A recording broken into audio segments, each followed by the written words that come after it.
Irmãos, vamos abrir nossas Bíblias, vamos nos preparar para a palavra do Senhor. Estamos dando continuidade à nossa série de mensagens no tema uns aos outros, onde então cada domingo nós estamos vendo uma porção, uma passagem das Escrituras a partir desse tema. E, como eu sempre gosto de enfatizar, não é? Se vocês olharem para a liturgia de vocês, para a liturgia de culto de hoje, mais uma vez tudo rodou em cima desse tema. Não sei se vocês perceberam. E talvez você pergunte, como que tudo rodou em cima desse tema?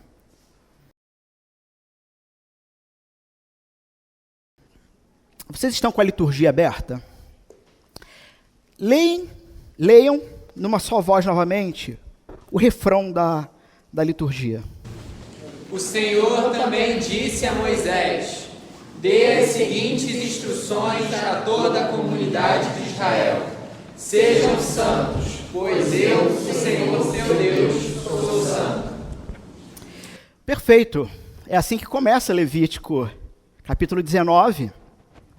Um texto que em vários momentos aqui da vida da igreja, eu já havia anunciado para vocês, que é um texto que por excelência é o texto de santidade. É um texto que fala sobre santidade e que fala sobre santificação. Vocês já tinham percebido esse detalhe? Como que Levítico 19 começa? Né, qual é a chamada do texto? Toda a sequência do que nós lemos hoje, então, tem a ver com esse exercício. E nós vamos ver hoje como que esse exercício de santidade, que desemboca muito mais, mas muito mais, em questões práticas, como eu já disse aqui em outro momento. Às vezes, talvez alguns de vocês também possam ainda pensar assim, mas pensa-se que santificação, quer dizer, a busca pela santidade, não é? Que a santificação consiste exclusivamente ou tão somente em você ficar trancado dentro do seu quarto, tocando violão e chorando, né, enquanto canta louvores ao Senhor. Não que isso não tenha o seu valor e a sua beleza, sem dúvida que tem, seu momento com o Senhor. Mas o ponto é que, de acordo com Levítico 19, de acordo com o texto que nós vamos ver hoje, vida de santidade está para muito além do que algo isolado dentro de um quarto hermeticamente fechado, onde você, né, com a Bíblia, com seu violão, fica ali diante do Senhor. A gente vai ver isso hoje. E Levítico 19 é o texto chave para você entender santidade, santificação e, de fato, o que significa também servir uns aos outros. E quando a gente começa já a colocar nesses termos, a gente percebe então que servir uns aos outros, vocês vão concordar comigo? Colocando nesses termos que nós estamos colocando, servir uns aos outros é um exercício de santificação, de santidade. Você quer ser santo? A Bíblia, a palavra de Deus, vai ter inúmeras orientações sobre o tema. Mas talvez uma orientação que passa desapercebido por tantos e tantos é o fato de que, primariamente, a partir de Levítico 19, entendendo que se trata do próprio Senhor falando com o seu povo, quando ele diz, sede santos porque eu sou santo, e ele começa a dar indicações e orientações que têm relação com as outras pessoas ao seu redor.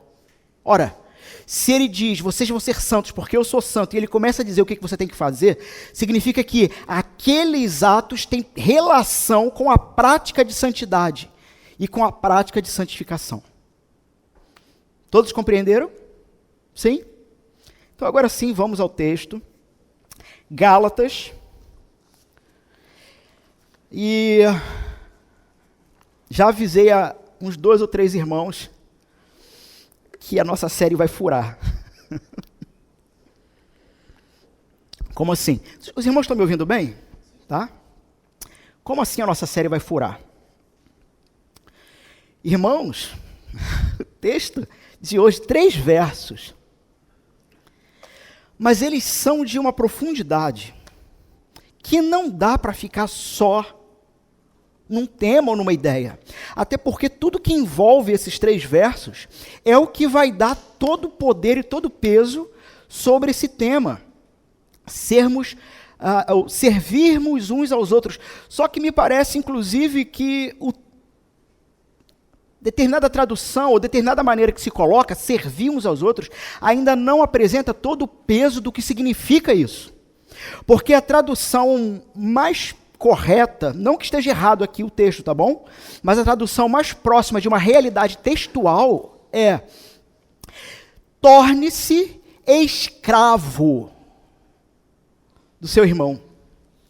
Então percebe que quando alguém fala assim, sirva uns aos outros, aí a gente pensa logo, eu não sei vocês, quando fala sirva uns aos outros, eu penso em alguém com a bandeja, né, servindo. Pelo menos em mim vem essa ideia.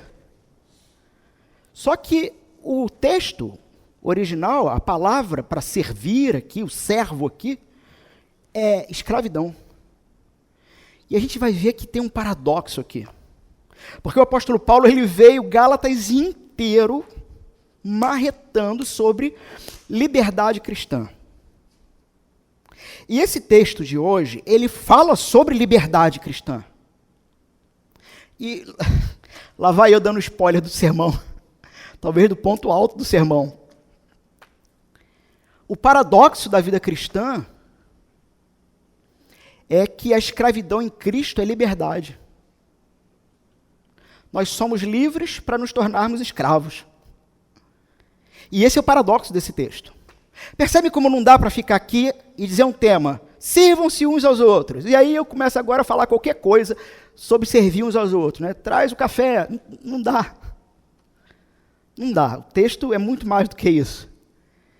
Então, eu acho, posso estar enganado, e até para preservar os irmãos por causa do horário também, mas eu acho que o nosso sermão hoje, o nosso texto de hoje, por isso que eu disse que furou, vai virar 2 ou 3 sermões.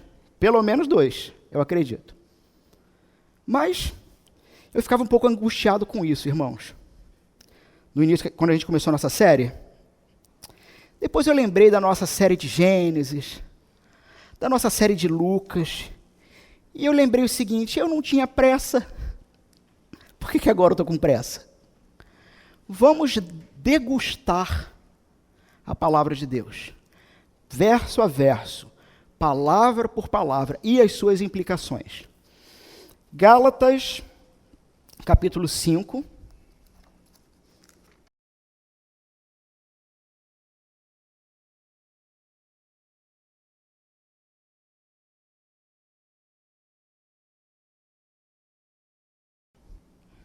A partir do verso 13. Então eu vou ler do 13 ao 15. Lembrando aos irmãos que sempre mantenham suas Bíblias abertas, tá bom? Sempre acompanhem, irmãos, seja qualquer um que esteja pregando neste púlpito ou em qualquer lugar do mundo, se o sujeito se propõe a abrir a Bíblia e proclamar assim diz o Senhor, vocês têm autoridade bíblica de conferir se é isso mesmo que ele está dizendo. Vocês têm autoridade para isso. Né? E sempre lembrando que ao final do culto, se alguma coisa não ficou clara e você não entendeu, você pode vir questionar. Porque se a palavra de Deus é a verdade vai prevalecer. Então, a partir do verso 13, na sequência os irmãos podem assentar. Diz o seguinte a palavra de Deus. Porque vocês, irmãos, foram chamados à liberdade, mas não usem a liberdade para dar ocasião à carne. Pelo contrário, sejam servos uns dos outros, pelo amor. Ou, dependendo da tradução, no amor. É uma possibilidade. Porque toda a lei se cumpre em um só preceito, a saber, ame o seu próximo como a você mesmo. Mas se vocês ficam mordendo e devorando uns aos outros, tenham cuidado, para que não sejam mutuamente destruídos. Amém. Podem assentar. Já havia comentado em vários outros momentos que a vida cristã se trata de uma mudança de atitude, de uma mudança de reino, de uma mudança de povo, de uma mudança de família, né? Jesus disse isso, que ele diz, olha, eu não vim trazer paz, ele diz isso lá em Mateus. Vocês já leram isso? Jesus dizer isso? Eu não vim trazer paz. Mas, definitivamente, a palavrinha lá no grego, para aquele mais, é uma palavra raríssima. É uma palavra que meio que desconsidera o que foi dito anterior e afirma o que vai ser dito na sequência como a sentença mais importante do texto. E eu sei tudo isso, não é porque eu sou um gênio, não, é porque esse foi um dos meus sermões de prova no seminário. Tá? Então, aquela palavrinha, o mais que está ali, é o seguinte, eu não vim trazer paz, mas, esse mais é definitivamente, o que eu vim trazer para a terra é espada. Pai contra filho, nora contra sogra, e por aí vai. Né? Por quê? Porque a entrada no reino de Deus, então, se trata, né, dessas várias figuras e metáforas que a gente usou aqui, e uma delas a própria mudança de família. Mudança de família. Irmãos, nesse processo, nós não somos feitos material pronto, tipo, converteu, esqueceu todos os pecados, todas as tentações desapareceram, toda aquela construção que você tinha antes de Cristo, fora da igreja, de repente santificou como num passe, né? Tem alguns lugares aí que dão passe. Né? Alguns com sal grosso, outro batendo ombro com ombro. Mas tem lugar aí que dá passe, que promete umas mentiras aí, dizendo que você vai mudar se você fizer determinada prática religiosa. Irmãos, o apóstolo Paulo bate tanto nisso em Gálatas. Mas tanto nisso em Gálatas. E eu posso dizer, talvez, entre Gálatas e 1 Tessalonicenses, mas que Gálatas foi o texto que mudou a minha vida. Há anos atrás. Quando eu comecei a conhecer teologia reformada, as doutrinas da graça. Então, esse tipo de passe de máscara não existe. Na verdade, nós estamos no que o apóstolo Paulo vai chamar, o apóstolo Paulo, o autor de Hebreus, nós estamos numa espécie de... O apóstolo Paulo usa, né, a ideia de exercício, de se exercitar, da mesma forma que você se prepara, né, para alguma coisa física, enfim, que as questões de fé são a mesma coisa, exigem preparo, exigem constância, exigem agenda, exigem organização pessoal. E aí, diante disso tudo, eu meio que achei um vídeo. E eu não sou de ficar passando vídeo também em sermão, não, mas esse aqui não tem áudio, não. É um vídeo curtinho, talvez, alguns segundos, que me parece que representa bem alguns aspectos dessa vida cristã que exige disciplina e constância. Observem isso. Foi uma Olimpíada, agora não lembro agora o ano, nem onde foi, mas espero que todos aí consigam ver. Não tem áudio, né? Então é só uma... Você tem esse pelotão e você tem esse sujeito. Não sei se são 3 ou 4 voltas que se dá, né, nessa corrida aí. Mas ele abriu distância ali, tocou o sino, era a última volta. Ele começa a olhar para trás e começa a ficar feliz. Eu vou ganhar. Olha a distância que ele está do pelotão que vem atrás. Mas ele gastou tudo o que ele tinha na largada. E na última volta, ele simplesmente vai despencando. E de primeiro, ele chega em último. E, na verdade, o vídeo nem mostra ele chegando. Mas provavelmente, não é possível que ele não completou a prova, né? Não é possível que ele não tenha completado. E aí nós temos o apóstolo Paulo falando no verso 7 aqui do capítulo 5, para os irmãos de Gálatas. Vocês estavam correndo bem. Você estava bem. Você aparentemente deixou todo mundo para trás. Aparentemente você era o cara. Aparentemente você então ali era o exemplo de fé, o super crente, conhecedor de teologia. Era aquele em que as ministrações e as músicas te tocavam profundamente, ou você tocava outras pessoas nesse processo. Você era aquele que voava. Vocês estavam correndo bem. Quem os impediu de obedecer à verdade? Ou, em outras palavras, o que aconteceu com você? O que aconteceu com você? Paulo, então, ele está falando para esses irmãos que tiveram muitos problemas com os chamados judaizantes, judeus convertidos ou pseudo-convertidos, que tentavam trazer para dentro da igreja práticas que não tinham absolutamente nada a ver com a fé cristã. E Paulo está falando deles, desse fracasso deles. Vocês estavam longe, vocês estavam indo longe. Vocês começaram, na verdade, de uma maneira incrível, mas você não perseverou até o fim. E aí é interessante fazer esse mesmo link com outro autor, em outro livro bíblico, que fala do mesmo tema, o autor lá de Hebreus, que também compara a vida cristã com uma corrida. Então, eu vou ler aqui, se você quiser acompanhar, ou, enfim. Hebreus capítulo 12, verso 1. Eu vou ler aqui, diz o seguinte: portanto, uma vez que estamos rodeados de tão grande multidão de testemunhas, livremo-nos de todo o peso que nos torna vagarosos e do pecado que nos atrapalha. E corramos com perseverança a corrida que foi posta diante de nós. Então, o autor de Hebreus aqui, fazendo a mesma analogia da corrida, ele está dizendo que o peso do pecado pode nos impedir de terminar a corrida. Então, talvez essa possa ter sido a sua questão. Tá?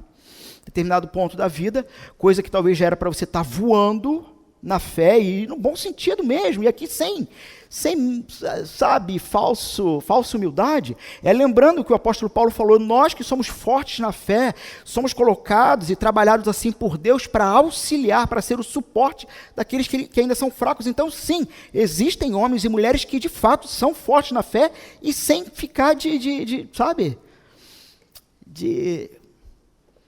não me toque. Não, é isso mesmo. E talvez você possa ter ficado no meio do caminho por causa de pecado. Só que o que mais pode nos impedir de perseverar? Além do pecado. E é interessante, porque o apóstolo Paulo, em Gálatas, vai nos dizer que, além do pecado, o que pode te impedir de terminar bem essa corrida junto com o seu pelotão, junto com a sua igreja, o que pode te impedir são falsos ensinos. Irmãos, se você não leu ainda Gálatas, o apóstolo Paulo bate com vontade. Com vontade. Então nós temos uma ideia principal aqui. Na verdade, a ideia principal de todo o capítulo 5. Qual é a ideia principal? Paulo, ele exorta os seus leitores a resistirem à perigosa mensagem da escravidão. Então existe uma determinada mensagem, existe um determinado ensino que sim, é nocivo, é perigoso, que não vai te libertar. E mesmo que uma vez você tenha sido liberto no Senhor Jesus Cristo, a caminhada constante com falsos mestres e ouvindo falsos ensinos vai fazer com que gradativamente o filtro que nós aprendemos, ou pelo menos se você frequentou escola bíblica, ou no mínimo um discipulado, né? Você foi bem instruído. Se você tiver sido bem instruído em algum momento da vida, muito tempo andando e ouvindo falso ensino, e veja o ponto, não é que você vai perder a salvação, não é disso que a gente está falando, mas você vai se tornar um crente medíocre, ruim. E quantos e tantos desanimados com a vida, desanimados com a religião cristã,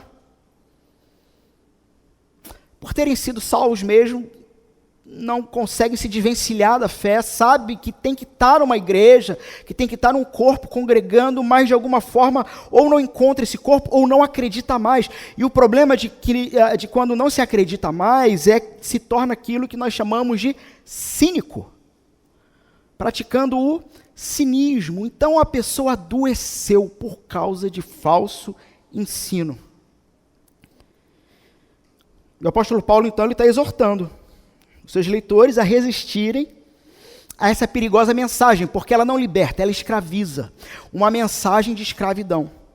E você fala, pastor, mas alguém pode estar falando de Jesus e ainda assim ser uma mensagem de escravidão? Não tenha a menor dúvida.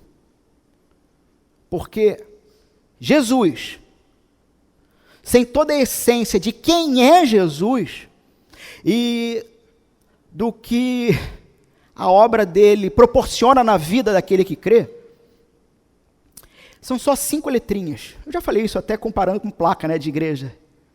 Mas pastor, tem uma placa lá escrito Jesus, 5 letrinhas, que não significam coisa alguma.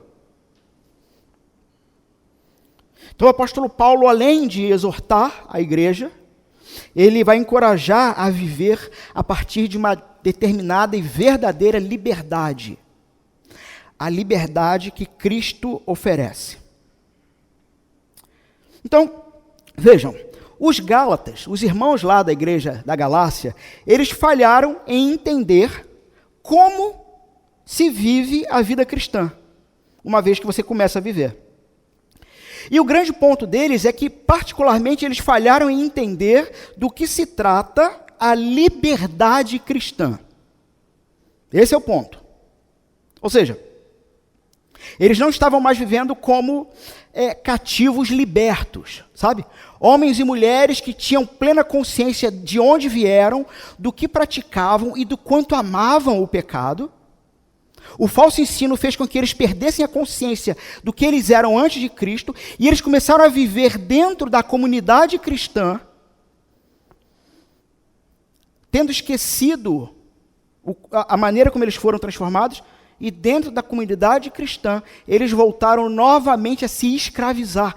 E é interessante que o apóstolo Paulo, e isso é demais, ele vai... Já falamos aqui em vários momentos sobre do que se trata o evangelho. Né? O evangelho, ele não é nem legalismo, nem licenciosidade. O evangelho, ele não é nem algo que te obrigue a cumprir como um ritual religioso para que você ganhe a salvação ou para que você se mantenha salvo. O evangelho não é isso. E em contrapartida, o evangelho também não se trata de algo que te dá licença para que você viva como você queira. Na verdade, o evangelho é o extremo centro disso. E o apóstolo Paulo está combatendo os dois lados aqui, o tempo todo. O tempo todo. Gente que quer trazer o que ele vai chamar, em outros textos da carta, de rudimentos desse mundo. Né? Gente que vai trazer obras da carne para dentro do ambiente de fé, e afirmando que Deus só vai te aceitar se você cumprir estas obras. E aí Paulo vai bater nessa gente. Só que me parece que aqui nesse texto, especificamente aqui do 13 ao 15, na verdade o capítulo 5, mas aqui é muito específico, o apóstolo Paulo está combatendo um outro problema, é o oposto. A licenciosidade, o viver como queira. Irmãos, essa semana eu tive o desprazer de receber uma uma postagem de Instagram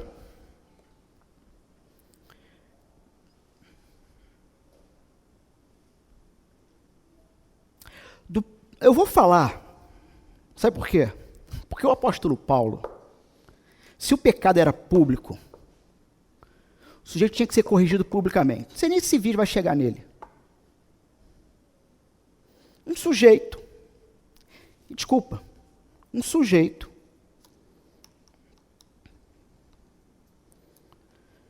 que se afirma pastor presbiteriano,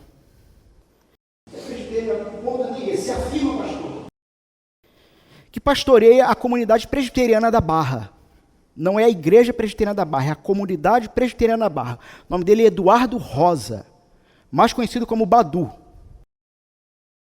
Está dado o nome e endereço. Que vocês não vão lá. Não vão lá. Porque ele postou esta semana. Está lá a frase. Ainda botaram um designer para fazer aquela idiotice. Se o inferno existe, Deus falhou em perdoar. E numa outra, não vou lembrar bem, era uma frase maior, mas era uma ode, era um louvor ao Tinder. Não sei se todos sabem do que se trata esse aplicativo. É um aplicativo. Começou se dizendo que era um aplicativo de namoro. Não é um aplicativo de namoro, é um aplicativo para prática sexual sem compromisso. Tinder é isso.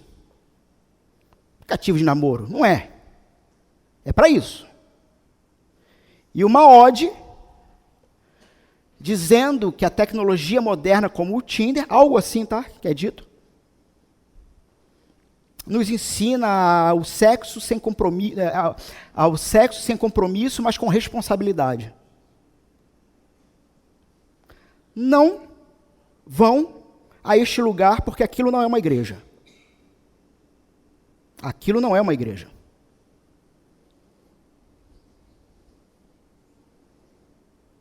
É gente, ou tem gente, que já foi liberta em Cristo. E eu conheço pessoas de lá, algumas. Mas por dar ouvidos a falsos mestres, e aí nos lembramos do próprio apóstolo dizendo sobre tempos em que a sã doutrina, a palavra de Deus, causaria comichões nos ouvidos, as pessoas procurariam pessoas que lhe falassem coisas que lhe agradassem o coração. É gente que procurou isso. E falsos mestres anuviaram essa turma. Esses irmãos, alguns são irmãos, creio isso. E passam agora a viver como escravos. Ora, o que é viver como escravo? E lembra que eu falei que nesse texto há um paradoxo aqui? Viver como um escravo é viver para si, ouvindo o que quer, dizendo que é você que está certo e acabou. E não importa o que a palavra de Deus de fato diz, importa o que você queira entender da palavra. E por aí vai. Estou aqui até adiantando também mais coisas do sermão. Então, viver como escravo é viver para si, para o seu próprio umbigo, enquanto que o paradoxo do texto que nós lemos é que, uma vez livre em Cristo, e veja, livre de quê então? A gente vai falar várias coisas do que você é livre, mas uma delas, e que eu não coloquei aqui, que me veio agora, é que você se torna livre de você mesmo. Irmão, fala a verdade. Eu não sei vocês, mas tem hora que nem eu me aguento. Nem eu me aguento. Isso nunca aconteceu com você, não? Tipo assim, caramba, eu não aguento ouvir nem minha voz mais.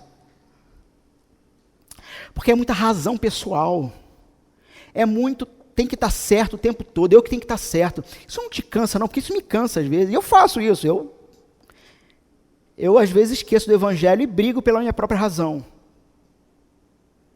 Mas isso cansa. Isso cansa demais. Bom, isso aconteceu então com os Gálatas.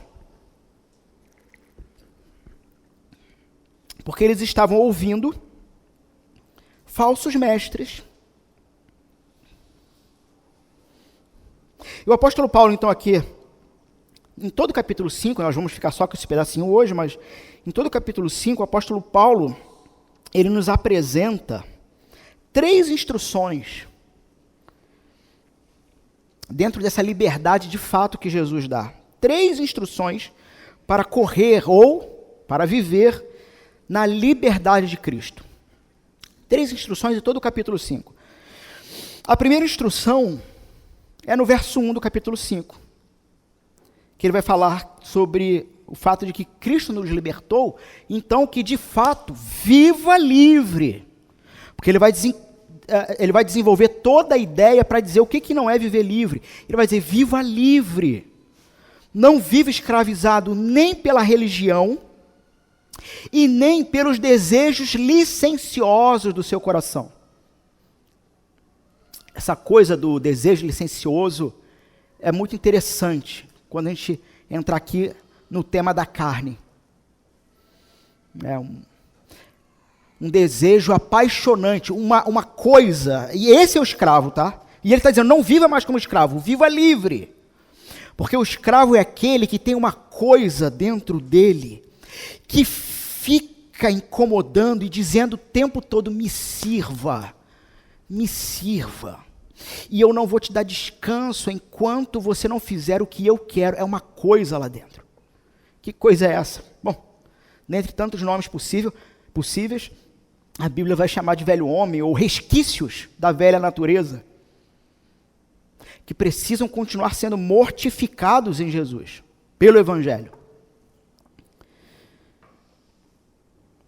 Então, dessas 3, viva livre, capítulo 5, verso 1, e aí do verso 2 ao verso 12, novamente não é o tema central de hoje, a instrução de Paulo é, Cristo nos libertou, viva na verdade, viva livre, viva na verdade.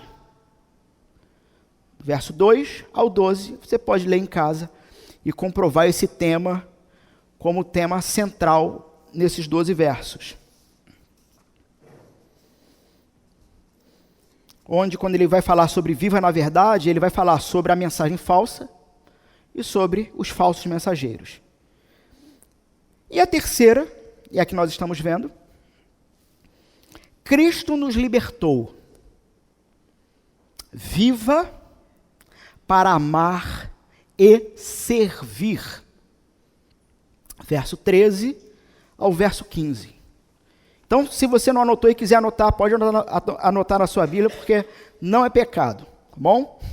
Se você quiser anotar. Verso 1 do capítulo 5, tema central. Cristo nos libertou, viva livre. Verso 2 ao 12 do capítulo 5, Cristo nos libertou, viva na verdade. E do verso 13 ao 15, Cristo nos libertou, viva para amar e para servir. E é muito interessante isso, e é o que está acontecendo em toda a nossa série de mensagens de uns aos outros, porque eu não sei se vocês notaram, todos os uns aos outros são prática. Sabe?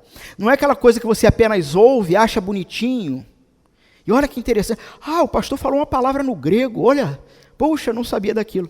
Irmão, eu acho que a grande pergunta, e que você tem que começar a fazer já a partir de agora, é, ok, eu já ouvi alguma coisa, né, já gastamos um bom tempo aqui, o que eu vou fazer com isso quando eu sair daqui?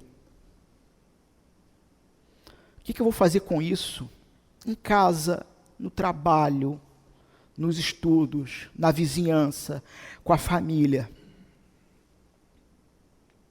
Irmãos, eu estou assustado com a hora que eu nem entrei no texto ainda. Vamos em frente.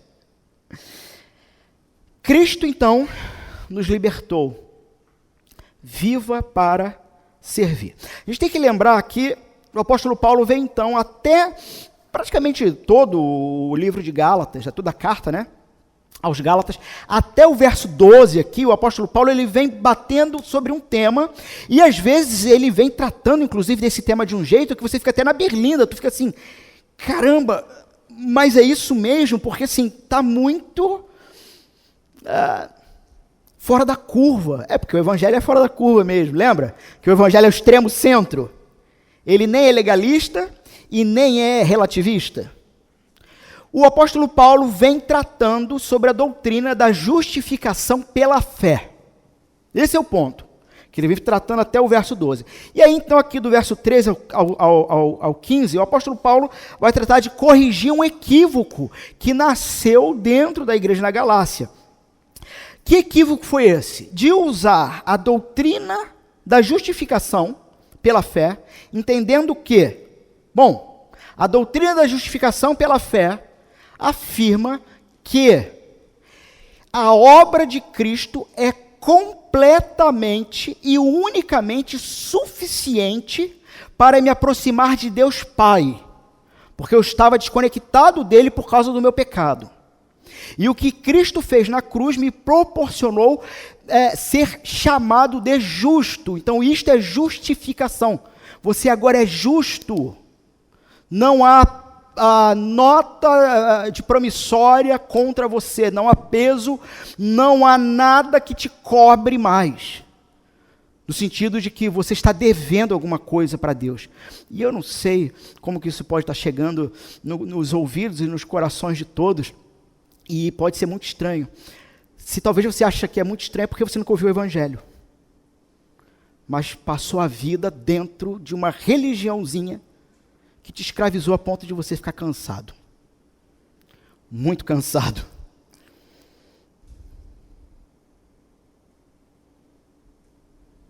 Pastor, está questionando minha salvação? Tô. Ué, mas qual é o papel da pregação da palavra? Nem João Calvino acreditava que a sua igreja era salva. Como é que eu? Quem sou eu? Ou que toda a sua igreja era salva, né? Então, eles usavam a doutrina da justificação para justificar o pecado. E você talvez já possa ter ouvido isso por aí. Esses presbiterianos, ou esses reformados, ou esses calvinistas, né? Quando usa o termo calvinista é para ser pejorativo mesmo. Esses calvinistas, eles afirmam que uma vez salvo, salvo para sempre, e que não se faz absolutamente nada para ser salvo, mas que pela graça que Deus olha e diz assim, eu decidi salvar, eu vou te salvar, eu te garanto. Eles, né? E aí, qual é a pecha que se criam? Se isso for verdade, então eu vou viver como eu quero. Quer dizer que Deus salva, ainda me mantém seguro até o fim? Então eu vou viver como eu queira. E o apóstolo Paulo, então, está tratando de corrigir esse equívoco aqui, nesse contexto, que é exatamente esse. E esse eu não sei vocês, mas eu já ouvi muito disso por aí, sabe? Gente dizendo assim, quer dizer que uma vez que Jesus perdoa meus pecados e tudo mais, então eu não tenho mais pecado que me mande para o inferno, é isso mesmo? Então eu vou para o bar, vou para boate, vou para a night. Os irmãos sabem qual era a minha resposta? Vai. Se tu for crente mesmo, porque esse é o ponto. Esse é o ponto. Vida cristã não é vida de brincadeira. A gente não está aqui brincando. Se você for crente mesmo, irmão, vai. Se Deus não vier com a vara e o cajado, é porque tu não é mesmo. Agora, se ele vier com a vara e o cajado, tu também te prepara. Porque vai doer. Porque Deus corrige aqueles que Ele ama. E se Deus não faz nada? O cara vai para boate, quantos a gente conhece, né? Vai para o mundão e parece que a vida até melhora. Já viram essas histórias? Pô, o cara saiu da igreja, o negócio até melhorou. Ganhou mais dinheiro. Irmão, sabe por quê? Porque Deus não ama esse cara. Que a Bíblia diz que Ele corrige quem Ele ama. Se Ele não corrige, qual é o silogismo aí perfeito? Não ama. Mas Deus não ama? Não ama. Deus está irado contra todo pecado, contra toda iniquidade humana. E essa ira só há de ser apaziguada em Cristo Jesus, entendendo que uma vez seguro, salvo. Em Cristo Jesus já não há mais ira, porque você está justificado mediante a fé pela graça de Deus. Agora, se você não está nesse contexto todo, o que aguarda é o inferno. Não tem meia palavra. E nosso papel aqui também não é facilitar a entrada para o céu. Irmãos, é tão libertador poder pregar assim. Meu papel não é facilitar a entrada para o céu, porque quem convence do pecado, da justiça e do juízo é o Espírito Santo de Deus. Então a palavra tem que ser pregada do jeito que ela é, que ela foi feita por Deus, e quem há de se converter, há de se converter. E quem não se converter não pode dizer que não passou profeta pela vida e não ouviu. Então o apóstolo Paulo está tratando desse problema. Quando chega aqui no verso 13, o apóstolo diz, ele vai dizer, não usem dessa liberdade para darem ocasião para a carne. Vocês estão livres então, vocês estão justos, justificados. Não usem a doutrina da justificação para dizer assim, bom, então eu vou pecar, eu vou viver como eu queira, porque a doutrina da justificação me garante. Não, não garante. Entenda, a doutrina é certa. No entanto, parafraseando aqui uma ideia de Spurgeon, pregador batista reformado, século XIX. Sempre confundo os séculos. Quando ele diz o seguinte, não se considere um eleito enquanto você não for santo. Qual é a conclusão óbvia da frase? Bom, o santo é aquele que busca a santidade e tem prazer nisso. Ele sabe que ainda não é perfeitamente santo, mas ele sabe que ele já está muito melhorzinho do que alguns anos atrás e que está prosseguindo para o alvo, que é Cristo Jesus. Mas o ponto é,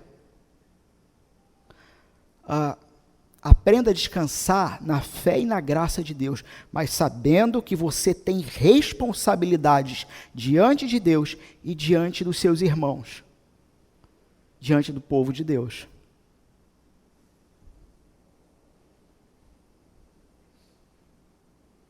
Então ele vai falar isso. Em hipótese alguma, façam isso. E aí quando chega então no verso 15, o apóstolo Paulo diz que se o crente der liberdade para a carne, olha só, verso 15, ele vai dizer isso. Eu estou resumindo aqui para vocês para ainda entrar nos pormenores do texto. Ele vai dizer que se o crente der liberdade para a carne, ele pode vir até mesmo num ponto ou outro da sua vida se comportar como uma fera selvagem.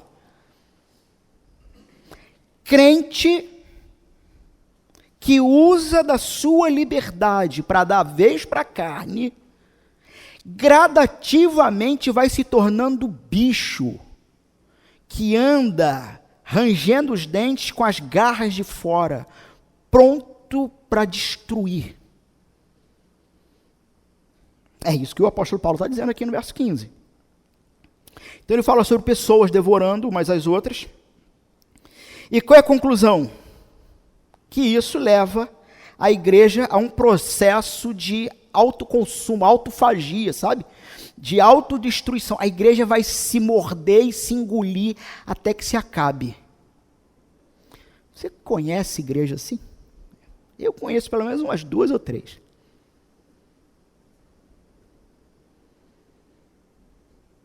Qual foi o problema?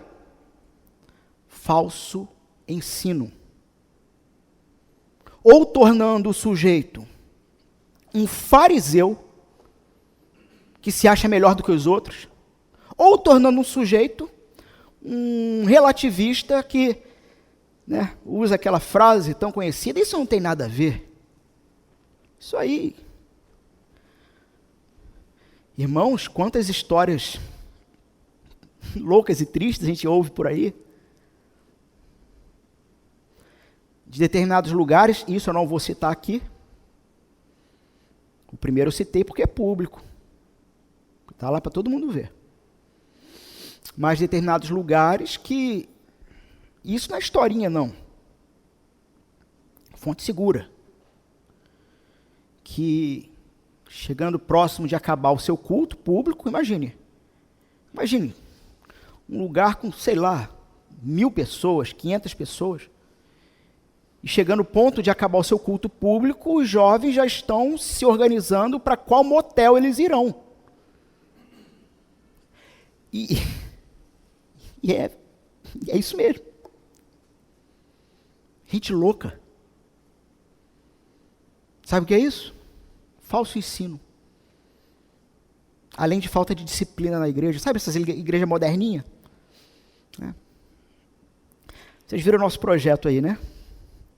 Uma das primeiras coisas que eu falei para a projetista, ela me perguntando como é que vai ser e coisa e tal, eu falei, olha só, primeira coisa tem que ficar clara, tem que ter cara de igreja e não de boate.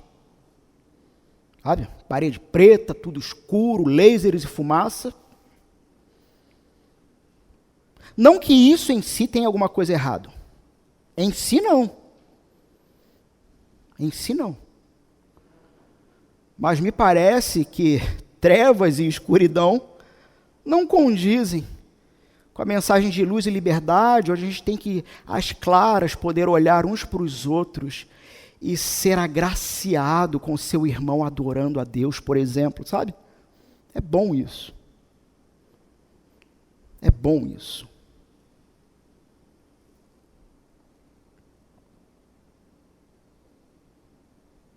É mais fácil se esconder no escuro, né?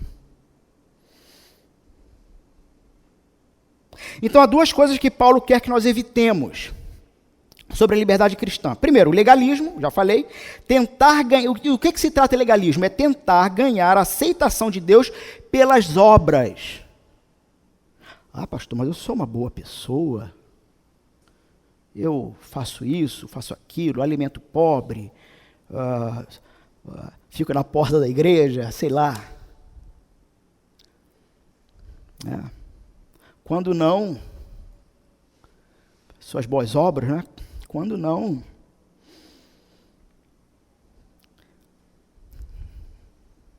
não, pastor, eu, na hora de ir para a igreja, não uso vermelho.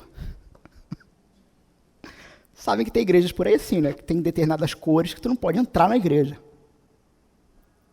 E o cara realmente se acha melhor do que você, porque ele tá de azul e tu, sem querer, sei lá, tinha uma lista preta na calça.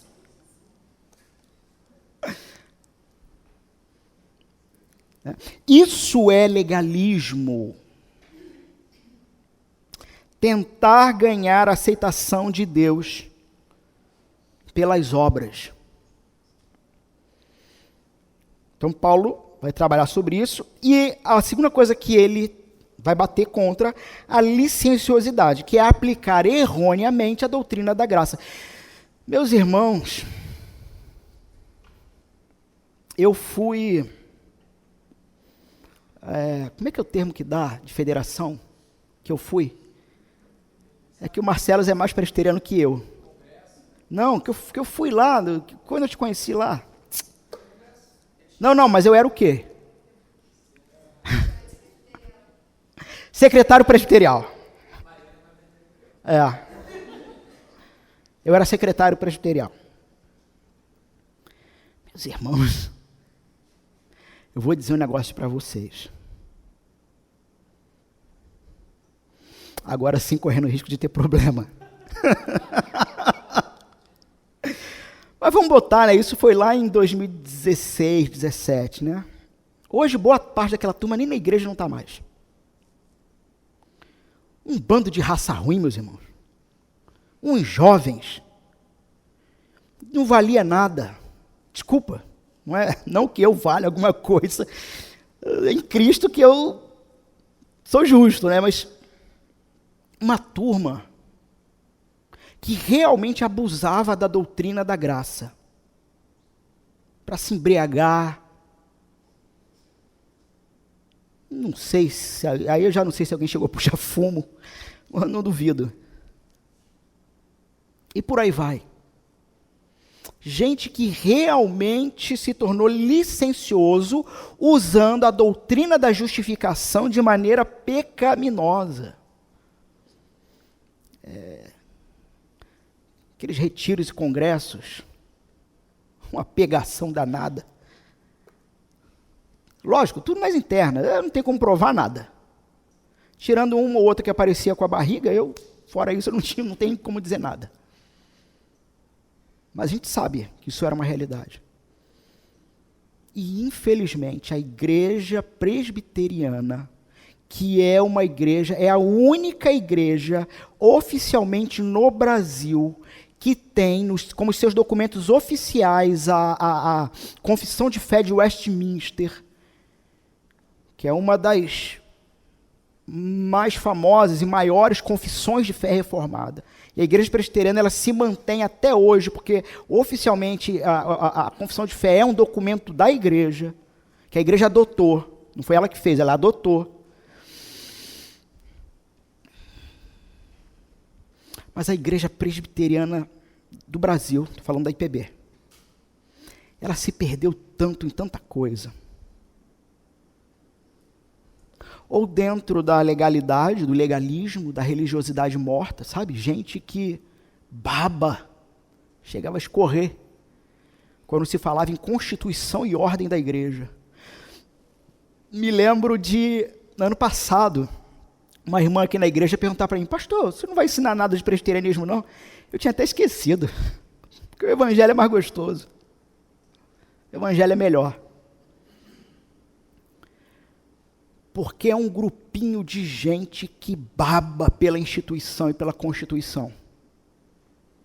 Legalistas. Não todos, lógico, não posso, de maneira nenhuma.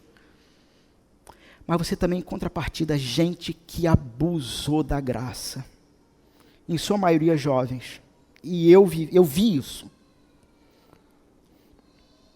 Tanto que muitos me odeiam até hoje.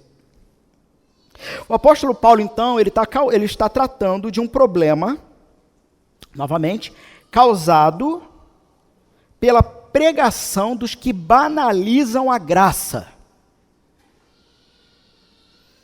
Sabe, eu já ouvi história de pastor, aí já não é presbiteriano, mas reformado.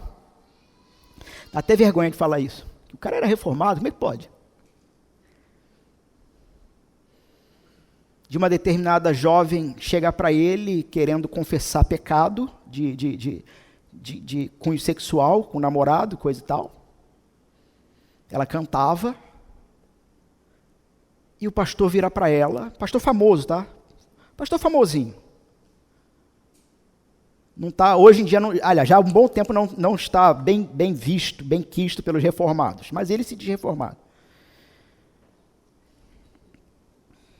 E o sujeito falar para a jovem o seguinte, poxa, por que você me falou? Agora eu vou ter que te tirar do louvor. Quer dizer, podia continuar sem falar nada, né? Irmãos, a falsa doutrina e a falsa pregação está muito mais perto de cada um de vocês do que vocês pensam. Ou criando gente neurótica, ou criando gente licenciosa. Sabe? Homens e mulheres, que chegam já numa determinada idade, tu vê a mãe e a filha no shopping, tu pensa que são duas adolescentes. Sabe, homens que têm uma necessidade de mostrar corpo. Mulheres também. Licenciosidade dentro do rebanho. Por quê? Posso viver como eu queira. Deus é bom. Deus é amor. Então o apóstolo Paulo está tratando da banalização da graça. Do que se trata isso? Se trata da banalização da santidade de Deus e da banalização do seu chamado pessoal para viver uma vida santa. Quando você tem pregadores com falsos ensinos, gradativamente seus filtros, suas defesas irão cair, você irá banalizar a santidade de Deus e irá banalizar o chamado de Deus para que você, responsavelmente, exerça um chamado de vida santa. Ou seja, talvez o resumo todo da obra aqui seja: Paulo está tratando do problema da carne. O apóstolo Paulo está tratando do problema da carne. Então, meus irmãos, dos versos 13 ao 15, Paulo aborda a tentação da licenciosidade. E hoje eu vou caminhando para encerrar. Hoje, na verdade, foi uma introdução. Foi um resumo. Foi um resumo de 3 versos. Porque tem muito para falar aqui. Paulo está falando sobre algo. E, irmãos, para quem que Paulo está falando? Paulo está falando para pessoas que não se converteram? Não, ele está falando para a igreja. Logo, qual é o raciocínio óbvio? Que cristãos e cristãos... Paulo não está nem não está dizendo, não é... Sabe, esse não é crente. Tem um meme assim, né? Não é crente, não. Paulo não está falando isso. Paulo está falando com crente. Mas crente que se perdeu dentro da falsa doutrina, do falso ensino, e começou a ceder a algo que todo cristão tem. O quê? Tentações licenciosas. E sim, lembra que eu falei na introdução que a conversão não se trata de um apagar de memórias? Que você agora vai entrar num processo que junto aos seus irmãos haverá necessidade de vencer desafios e tentações. Lembram-se disso? E que os irmãos, nós estamos aqui como corpo de Cristo para o auxílio mútuo através da palavra.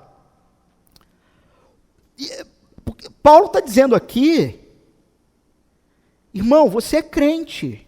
Sabe isso que, sabe essa coisa no seu coração que te faz tremer?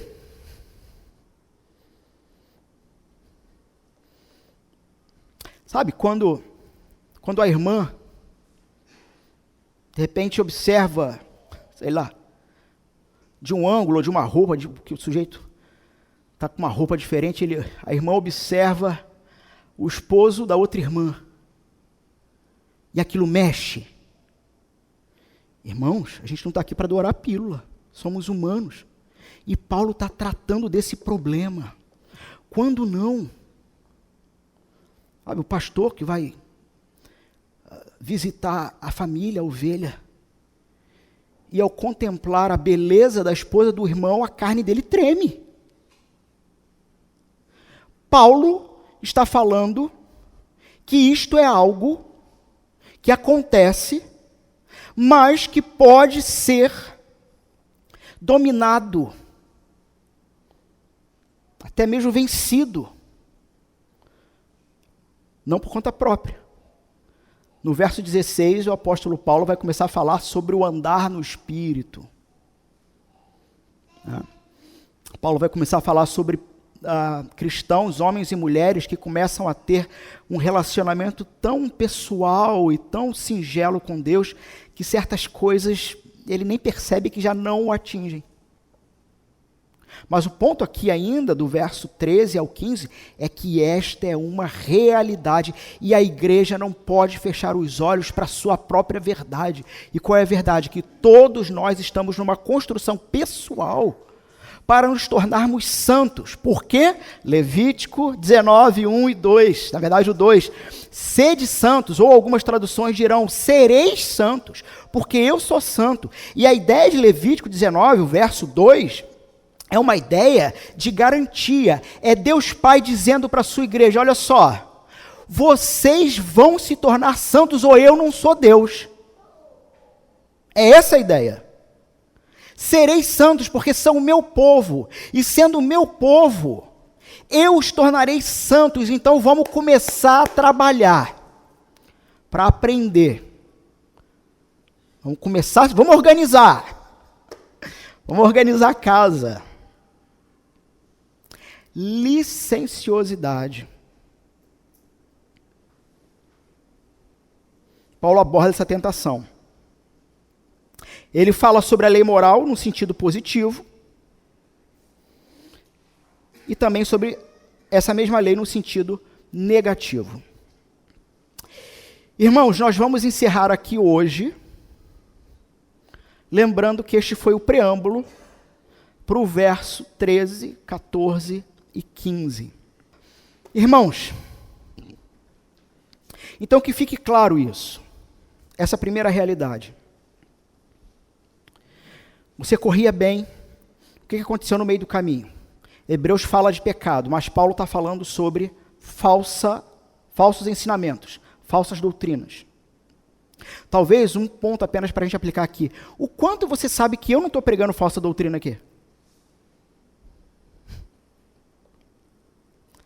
O quanto você sabe que eu não estou te enganando?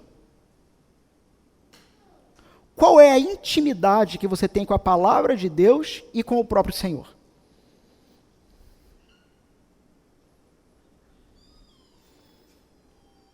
Vou fechar com essa interrogação hoje. Vamos ficar de pé e vamos orar?